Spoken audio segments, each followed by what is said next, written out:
Edith Bauer. Pani Edith Bauer. Elnök úr, mivel ön is és a bizottság is Vážený pán predseda,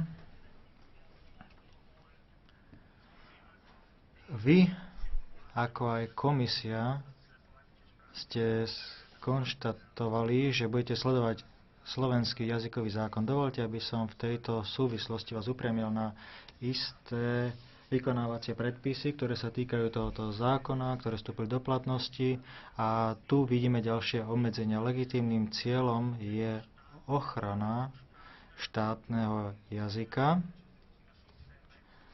a ochrana práv hovorcov tohoto jazyka.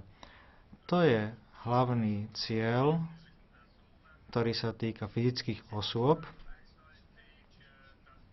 To znamená, že je jasné, že tu ide o práva menšinových jazykov a práva menšinov všeobecnosti.